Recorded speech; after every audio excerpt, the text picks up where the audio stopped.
మిత్రులందరికీ అందరికీ నమస్తే. సీజేపీ కాక్రోచ్ జనతా పార్టీ ఒక జడ్జి గారు ఓ సందర్భంలో ఒక మాట అంటాడు. ఈ దేశంలో విద్యార్థులు యువత బొద్దింకల్లాగా కక్రోచ్ లాగా తయారయ్యారు అని చెప్పేసి అంటాడు. ఆయన జస్టిఫికేషన్ మంచిగానే చెప్పాడు. ముఖ్యంగా ప్రభుత్వ రంగమో ప్రైవేట్ రంగమో స్వయం ఉపాధో ఏదో విధంగా బతకమని గైడ్లైన్స్ అందులో ఉన్నాయి. ప్రధానమంత్రి నరేంద్ర మోడీ గారు పకోడీలు అమ్ముకోవడం కూడా ఉపాధి అన్నాడు. దేశ జనాభా స్వాతంత్రం వచ్చినప్పుడు 30 కోట్లు 40 కోట్లు 45 కోట్లు ఉంటే ఇలా 146 కోట్లు జనాభా ఉన్నది. ప్రభుత్వాలు ఇచ్చిన హామీలు వాగ్దానాలు నెరవేరట్లేదు. ప్రపంచవ్యాప్తంగా 200 దేశాల్లో చాలా దేశాల్లో జన్జీలు జన్వైలు జన్ఎక్స్లు జన్జెడ్లు నడుస్తున్నటువంటి క్రమం. భారతదేశంలో కూడా జడ్జి అయినటువంటి ఇచ్చినటువంటి కక్రోచ్లు అంటే అవి అశుద్ధ ప్రాంతాల నుంచి వస్తుంటాయి. కక్రోచ్లు బొద్దింకలు ఇట్లా విద్యార్థులు యువత అట్లా తయారవుతున్నారు అనేది ఉంటే ఒక అమెరికాలో ఉన్నటువంటి అభిజిత్ దీప్కి అనేటువంటి ఒక 30 సంవత్సరాల యువకుడు కాక్రోచ్ జనతా పార్టీ సీజేపీ పేరుతో పార్టీని పెట్టారు. సో సీజేపీ పార్టీ అమెరికాలో ఈయన బోస్టన్ యూనివర్సిటీలో గ్రాడ్యుయేషన్ చదువుతూ ఉన్నాడు. స్వగ్రామం భవిష్యత్తుకు సంబంధించినటువంటి పునాదులు వేసుకునే కార్యక్రమం చేస్తూ ఉన్నాడు. ఈయన స్వగ్రామం ఛత్రపతి శంభూజీనగర్ ఔరంగాబాద్ వాలేజ్ గ్రామం. వీళ్ళు ముఖ్యమైనటువంటి వాళ్ళ పేర్లు మీ దృష్టికి తీసుకొచ్చి నేను సబ్జెక్ట్లోకి వచ్చేస్తాను.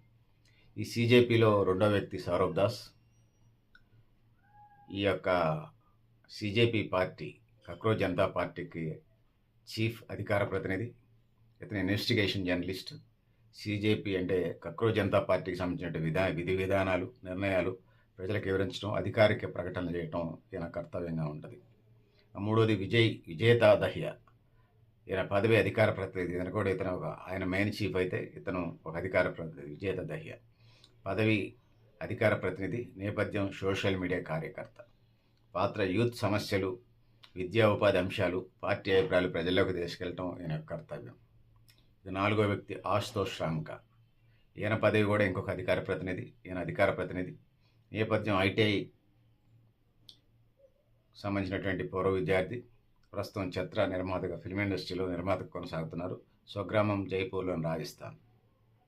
సో ఈయన పాత్ర పార్టీని ప్రజల్లోకి తీసుకెళ్లటం, మీడియా సమన్వయం చేయటం, ఉద్యమ కార్యక్రమాలు కార్యాచరణ చేయటం, ఇవి బాధ్యతలు నిర్వహిస్తూ ఉన్నారు. వీళ్ళతో పాటు గౌరవ సభ్యులు మహూ మెహత్రా, ఈ సోదరి టీఎంసీ ఎంపీ, సీజేపీ మెంబరు, ఉద్యమ కార్యకర్త క్రమంలో కీలక బాధ్యతలు నిర్వహిస్తున్నారుగా మనకు అర్థమవుతుంది. కీర్తి ఆజాద్ మాజీ ఎంపీ, తృణమూల్ కాంగ్రెస్ మాజీ గౌరవ సభ్యుడు. నిర్ణయాలు వాలంటీర్ కౌన్సిల్ ద్వారా తీసుకుంటాయని చెప్పేసి వాళ్ళు చెప్తా ఉన్నారు. ఈ కీర్తి ఆజాద్ కూడా సీజేపీలో కీలక పాత్ర పోషించారు.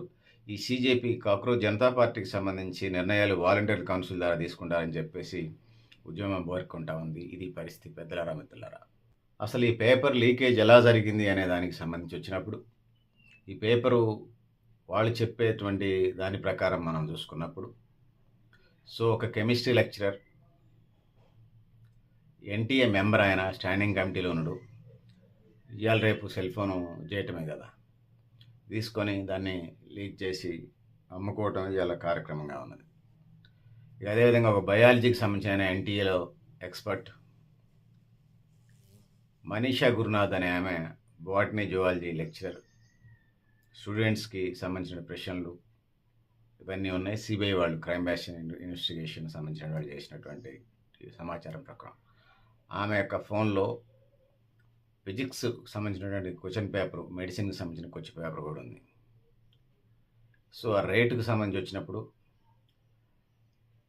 సిబిఐ వాళ్ళు ఇచ్చిన సమాచారం ప్రకారం నాసిక్కి చెందినటువంటి జైపూర్కి చెందినటువంటి వాళ్ళు స్టూడెంట్స్ అంటే ముఖ్యంగా స్టూడెంట్స్ దగ్గర డబ్బులు అంటే పేరెంట్స్తో మాట్లాడి 10 నుంచి 12 లక్షలు డీల్ చేసుకున్నారు. 10 లక్షలకు పైన అయింది. ఆ విధంగా పేపర్ లీకేజ్ మొదటగా అయినట్టుగా వాళ్ళు చెప్తా ఉన్నారు. ఇక క్వశ్చన్ పేపర్కి సంబంధించి 400 ప్రశ్నలు ఉంటే 410 ప్రశ్నలు 410 క్వశ్చన్స్ ఉంటే అందులో 120 కెమిస్ట్రీ ప్రశ్నలు అందులో ఇచ్చినాయి అనేది మనకు తెలుస్తూ ఉంది. ఇందులో ఎన్టీఏలో ఉన్నటువంటి 47 మందిని తర్వాత సస్పెండ్ చేశారు. 2026 జూన్ మే 3న ఈ ఎగ్జామ్ జరిగింది. సో 12న ఎగ్జామ్ రద్దు చేశారు. ఫాస్ట్ ట్రాక్ కోర్టులో ఛార్జ్ షీట్ వేసింది గవర్నమెంట్. డబ్బులు ఎంతో సీజ్ చేశారో తెలియదు. సో ఇది పరిస్థితి పెద్దలారా, మిత్రులారా, సోదరులారా, సోదరిమణులారా. మనం ఇప్పటికే చెప్పుకున్నట్టుగా నీట్ పేపర్ దేశవ్యాప్తంగా లీక్ అవుతోంది. 2026 మే 3 జరిగిన exam national eligibility entrance test ఏదైతే ఉందో నీట్ పేపర్, ఇది పరిస్థితి. మనకున్నటువంటి సమాచారం ప్రకారం గత దశాబ్ద కాలంలో, అంటే బీజేపీ టార్గెట్గా ఉన్నది 12 ఏళ్ళు అవుతుంది, గత దశాబ్ద కాలంలో 152 ఎగ్జామినేషన్ పేపర్స్ లీక్ అయినాయి. అందులో అనేక రకాల ఎగ్జామ్స్ ఉన్నాయి. యూజీసీ నెట్ ఉన్నది, నీట్ పేపర్ ఉంది, ఇంకా అనేక రకాల పేపర్లు ఇందులో ఉన్నాయనేది మనం చెప్పుకోవచ్చు. NEET paper, JEE, CUET, UGC NET, ఈ పేపర్లు అన్నీ ఉన్నాయి. సో 152 అంటే అట్లా చూసుకున్నప్పుడు మహారాష్ట్రలో పేపర్ లీక్ అయింది, 18 మందిని అరెస్ట్ చేశారు నీట్ పేపర్కి సంబంధించి. సో దీనికంటే ముందు 150 పేపర్లు లీక్ అయినాయి, 152 పేపర్లు లీక్ అయినాయి ఈ 10 దశాబ్దాల కాలంలో. తెలంగాణలో కూడా కేటీఆర్ మంత్రిగా ఉన్నప్పుడు టార్గెటెడ్గా ఆయన టార్గెట్ చేశారు. సో అది బండి సంజయ్ చేసిన రకరకాల విమర్శలు. సరే, ఏదైనా తెలంగాణలో కానీ, ఆంధ్రాలో కానీ, ఇంకోసారి కానీ సో పేపర్ లీక్ అయినప్పుడు ఈ 152 పరీక్షల్లో 7.5 కోట్లు, 7,50,00,000 మంది పిల్లల భవిష్యత్తు దెబ్బతిన్నది. మళ్ళీ ఎగ్జామ్కి ప్రిపేర్ కావటం, మళ్ళీ వాళ్ళు అదనపు రోజులు ఆ టైం ఆ సిలబస్ని మళ్ళీ చదవటం అంత ఈజీ ఏం కాదు. సో కొద్దిమంది మాఫియా వల్ల పిల్లలకి ఇబ్బందులు జరుగుతూ ఉన్నాయి. సో 18 మందిని అరెస్ట్ చేయటం, ఆ విధంగా అవన్నీ జరిగినాయి. చివరికి 47 మందిని సంబంధించిన ఎన్టీఏ వాళ్ళను, ఇంకొకళ్ళను సంబంధించిన సిబ్బంది సస్పెండ్ చేశారు. సో 2024లో కూడా పేపర్ లీక్ అయిందని చెప్పేసి కొంతమంది కోర్టును ఆశ్రయించారు. ఈ కోచింగ్ సెంటర్లు, ప్రైవేటు విద్యా సంస్థల వల్లనే ఈ సమస్య వస్తూ ఉంది. ఇంకా మాస్ కాపయింగ్ అనేది అదనం. సో మాస్ కాపయింగ్ పాల్పడిన వాళ్ళని మళ్ళీ ఎగ్జామ్కి పెట్టలేదు. 2024లో 23 లక్షల మంది ఈ ఎగ్జామ్కి హాజరైతే 2026లో 20,50,000 మంది అటెండ్ అయ్యారు. పేపర్ లీక్ తర్వాత 2026 జూన్ 21ని రీ ఎగ్జామ్ పెట్టడం, 2 లక్షల మంది అదనపు భద్రతతోని గవర్నమెంట్ దీన్ని ప్రెస్టేజ్గా తీసుకొని ఆ విధంగా దీన్ని నడిపినటువంటి పరిస్థితిని మనం చూస్తూ ఉన్నాం. దీనివల్ల పిల్లలు అదనంగా చదవాలి. సో అదేవిధంగా పేరెంట్స్ కూడా వాళ్ళకి సంబంధించి వండి పెట్టడం ఈ కార్యక్రమంలో అదనం. కోచింగ్ సెంటర్ల ఖర్చులకు చెప్పనాలమే కాదు. సో కక్రోజ్ జనతా పార్టీ చూసుకున్నప్పుడు పొలిటికల్ ఎజెండాగా వచ్చినప్పుడు జంతర్ మంతర్లో నినాదాలతో చేసుకుంటూ వచ్చారు. తెలంగాణ, గుజరాత్లో 3 పిల్లలు, అది పిల్లలు 17 నుంచి 20 మంది దాకా చనిపోయారని పత్రికలు రాస్తూ ఉన్నాయి. కారణాలు ఆ పేరుతో చెప్పి పత్రికలు చదివినప్పుడు మనకు అర్థమవుతా ఉంది.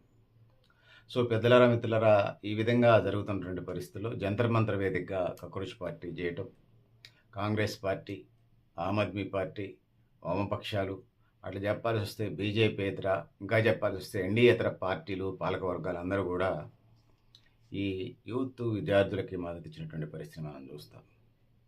సో 2026 ఎగ్జామ్, అంటే 2020 చూసుకున్నప్పుడు ఎలక్షన్ టైంలో, లేకపోతే చూసుకున్నప్పుడు 18 నుంచి 20 సంవత్సరాల యువత 40% మంది ఉన్నారనేది ఒకటి ఉన్నది. ఇలా కుర్చీ కాపాడుకోవటం, జవాబుదారితనం ఎజెండాగా మనకు కొనసాగుతూ ఉన్నది. ఇలా కోచింగ్ సెంటర్ల మాఫియా ఎజెండాగా ఉన్నది. ఎగ్జామ్స్ రద్దు, రీ ఎగ్జామ్స్ నిర్వహణ. ఎగ్జామ్ మే 3 జరిగితే మే 12 రద్దు చేస్తే మళ్ళీ రీ ఎగ్జామ్ పెట్టారు. మళ్ళీ వాళ్ళకి సంబంధించి వాళ్ళ అడ్మిషన్స్ అయిపోయినాయి, వాళ్ళు చదువులకు వెళ్ళారు. సీట్ రాని వాళ్ళు మళ్ళీ లాంగ్ టర్మ్ కోచింగ్కి వెళ్తున్న పరిస్థితి మనం చూస్తూ ఉన్నాం. సో సోదరులారా, సోదరిమణులారా, ఇది పరిస్థితి. ఇట్లాంటి పరిస్థితులు అయితే ఉన్నాయి. సో 10+, 12+ పిల్లలకు సంబంధించి వచ్చినప్పుడు ఒక ఎగ్జామ్ బేస్డ్గా వెళ్ళినప్పుడు ఇట్లాంటి పరిస్థితులు వస్తూ ఉన్నాయి. ఆ ఎగ్జామ్లో మార్కులే. అది కాకుండా KG to inter, KG to 10th, KG to inter, ఈ బేస్డ్ మార్కులు కూడా 50% ఉంటే అంత సీరియస్నెస్ రాదు. మెడికల్ ఎంట్రన్స్ అనేవి భారతదేశంలోనే ఉన్నాయా, ప్రపంచ దేశాల్లో లేవా? 200 దేశాల్లో కూడా ఉన్నాయి. ఏ రాష్ట్రానికి ఆ రాష్ట్రం నిర్వహించుకునేది ఇలా నీట్ పేరుతో నేషనలైజ్ చేశారు. సో ఆ విధంగా ఇబ్బందులు పాలవుతున్నారు. కేవలం ఒక 3 గంటల్లో, 2.5 గంటల్లో రాసే ఎగ్జామ్, 3.5 గంటల్లో రాసే ఎగ్జామ్ బేస్డ్గానే పిల్లల భవిష్యత్తును నిర్ణయించడం సరికాదు. మెడికల్కి సంబంధించి ఇతర ఎగ్జామ్స్ కూడా వాళ్ళ గతంలో వాటికి సంబంధించి 50% మార్కులు, ఇప్పుడున్న దానికి సంబంధించి 50% ఎగ్జామ్కి 50% మార్కులు అగ్రిగేట్ చేసి సీట్స్ ఇస్తే సగం సమస్య తగ్గింది. దాంతో పాటుగా మినిమం పర్సంటేజ్ పెట్టాలి మెడిసిన్ చదివే పిల్లలకు సంబంధించి. ప్రైవేట్ కాలేజీలు, ప్రైవేట్ విద్యా సంస్థలు, ప్రైవేట్ మెడికల్ కాలేజీలు ఒప్పుకో, ప్రైవేటు జూనియర్ కాలేజీలు కూడా ఈ డిమాండ్ ఒప్పుకోవట్లేదు. కనీసం 60% మార్కులు వచ్చినటువంటి వాళ్ళు, కనీసం 70% మార్కులు వచ్చినటువంటి వాళ్ళు మాత్రమే ఈ ఎగ్జామ్ అర్హులను పెడితే అది అసలు అంత సీరియస్నెస్ రాదు, తెలియగల పిల్లలు రాసుకునే అవకాశం ఉంటుంది. సో ఆ విధంగా ముందుకెళ్లాల్సిన అవసరం అయితే ఉన్నదనేది ఈ సందర్భంగా నేను తెలియజేసుకుంటా ఉన్నాను. సో సోదరులారా, సోదరీమణులారా, ఆ వైపు అడుగులు పడాలి. సో కేవలం ర్యాంకులు, గ్రేడ్లు బేస్డ్గా ఈ ప్రైవేట్ విద్యా సంస్థలు నడుస్తూ ఉన్నాయి. ఇది ఏమంత మంచిది కాదు అనేది ఈ సందర్భంగా నేను తెలియజేస్తా ఉన్నాను. సో 2024 దీని ప్రకారం పేపర్ లీకేజ్ చేస్తే వ్యక్తిగతంగా 2024 ప్రకారం 3 నుంచి 5 సంవత్సరాల జైలు, 10 లక్షల జరిమానా ఇట్లాంటి వ్యక్తిగతంగా పాల్పడితే. సో దీన్ని ప్రస్తుతం వాళ్ళని అరెస్ట్ చేశారు. కేంద్ర విద్యాశాఖ మంత్రి ధర్మేంద్ర ప్రధాన్ రాజీనామా కూడా చేశాడు. సో బాధిత కుటుంబాలకు ₹1,00,00,000 అనే దానికి సంబంధించి చర్చలు జరిగినాయి. చూడాలి ఏం జరిగిందో. సో అయితే దీనికి సంబంధించి రీ ఎగ్జామ్ కూడా జరిగింది, అలాట్మెంట్స్ జరిగినాయి. ఇది ఒక రాజకీయ ఎజెండాగా మన ముందుకు వచ్చింది.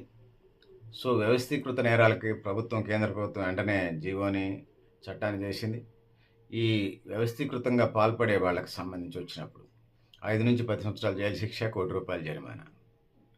సో ఫాస్ట్ ట్రాక్ కోర్టు ద్వారా విచారణ జరిపి సంబంధించినటువంటి అక్యూజ్డ్స్కి శిక్షలు వేయాలని చెప్పేసి ఇలా మనకు వినపడుతున్నటువంటి మాటగా ఉన్నదనేది ఇలా నేను తెలియజేసుకుంటా ఉన్నాను. సో ఏది ఏమైనా కేవలం 3 గంటల ఎగ్జామ్ బేస్డ్గా వెళ్ళేటువంటి కార్యక్రమాలు ఏదైతే ఉన్నాయో ఇది ఖచ్చితంగా సవాలుగానే ఉంది. సో ఇది ఒక ఎగ్జామ్ అనే కదా, వివిధ రాష్ట్రాల్లో జరిగే ఎగ్జాములు, ముఖ్యంగా చాలా రాష్ట్రాల్లో ప్రైవేట్ కార్పొరేట్ విద్యా సంస్థలు ఇచ్చేటువంటి తాయిలాలకి, సూట్ కేసులో డబ్బులకి అమ్ముడుపోతా ఉన్నారు విద్యాశాఖ మంత్రులు, ముఖ్యమంత్రులు. ఆ విధంగా రాష్ట్రాల్లో చాలా కోచింగ్ సెంటర్లకు అదే పనిగా ఎట్లా వస్తాయండి ఫస్ట్ ర్యాంకులు కొన్ని కార్పొరేట్ సంస్థలకి. తెలుగు రాష్ట్రాల్లోనే కాదు, భారతదేశంలో ఉన్నటువంటి ఇతర రాష్ట్రాల్లో కూడా పేపర్లు కొనేసి ఆ విధంగా ఫస్ట్ ర్యాంకులు తెచ్చుకొని ప్రజల దగ్గర నుంచి, ముఖ్యంగా పిల్లల పేరెంట్స్ దగ్గర నుంచి ఒక మాఫియాలాగా తయారయ్యే డబ్బులు వసూలు చేస్తూ ఉన్నారు. ఇది పరిస్థితి. విద్యా విధానం ఎన్ఈపి వచ్చిన, న్యూ ఎడ్యుకేషన్ పాలసీ వచ్చిన ఇట్లాంటి పరిస్థితులు ఉన్నాయి. So KG to 10th, KG to అంటే ఎల్కేజీ నుంచి 10th, ఎల్కేజీ నుంచి ఇంటర్ వరకు 12th స్టాండర్డ్ వరకు వచ్చినటువంటి మార్కుల ఆధారంగా 50% మార్కులు, అదేవిధంగా ఎగ్జామ్లో ఒక 50%, లేకపోతే 30-70, లేకపోతే 46 ఏదో పర్సంటేజ్ పెడితే ఈ పేపర్ లీకేజీలు తగ్గుతాయి. ఆ విధంగా ముందుకు పోవాల్సిన అవసరం అయితే ఉన్నదనేది ఈ సందర్భంగా నేను తెలియజేసుకుంటున్నాను.